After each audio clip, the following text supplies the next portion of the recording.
My medical history, I have diabetes.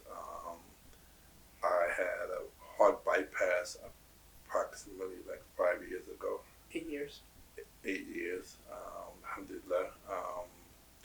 So through all that high blood pressure, through all of those years, I've been diabetic, I believe, for almost 30 years. So the high blood pressure and all the things that come along with it, which led me, obviously, to the point where my kidneys have failed, and which led me to this point. Well, the point is that actually that I need a kidney transplant. Right now, I'm on dialysis. Um, I do it 4 days a week, and alhamdulillah, I'm able to do it from home with the assistance of my son. First, when I actually told my kidneys was failing, I did not want to do dialysis. I had a couple of few people who I knew who died on the dialysis table, so I wasn't really in favor of it, and didn't want to do it, and with the pushing of my family, because I was almost near death. My potassium levels were so high that I was like a walking deaf person. My doctor told me, he said, if you don't do it, he said, I don't know how long you would take. But so the pushing of my family and going to the hospital and still being stubborn about it, not wanting to do it, and my little son grabbed me and said, "You're gonna do this thing." And then I felt that it would take most people have told me 10 years you're dead, or 5 years you're dead if you're on dialysis, So in my mind at that point, if it's 5 years, what is it? It's nothing. So why not just go? I mean, I felt that why even go through it, and this is what was ready for me. I just don't do it. Why go through 4 days a week of 12, 13 hours out of your life?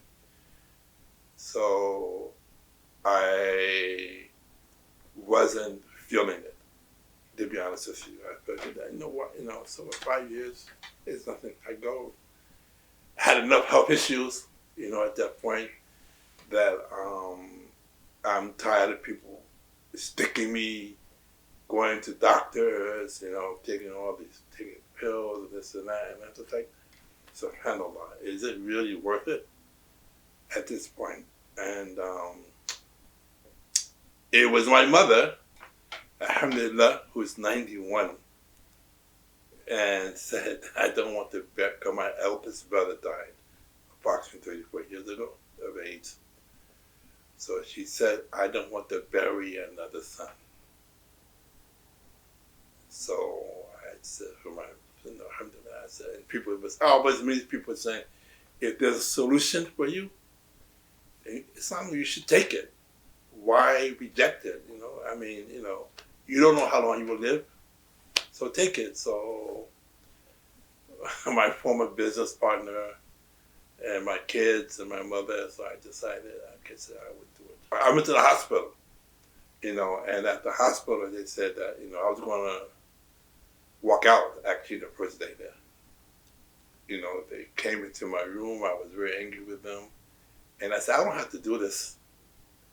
And they said, okay, you could go home if you want. And I know I was being arrogant at that point, and something just said, come on, man, I came that night and I talked some sense into him. He did that, here we are. Told him that if he was to not take the treatment, or rather go on dialysis, this is something because talking with the family and everything, we essentially came to the conclusion that if he doesn't do it, it's technically a suicide because you already know death is knocking on the door, and it's just like, that's there. I might as well just continue going on, especially when there's a cure. So once I went up to him, I was like, why are you misbehaving with the nurses? Like, you do this every single time, and talk to him about it. I'm like, the suicide, it is haram. And, some may argue, be like, this is not suicide. It's just a health condition. I was like, but it's suicide because the cure is right there, or rather than not the cure, something that can stop it is right there, and you're just looking at it and you're just like, I don't want to do it. That's like choosing that.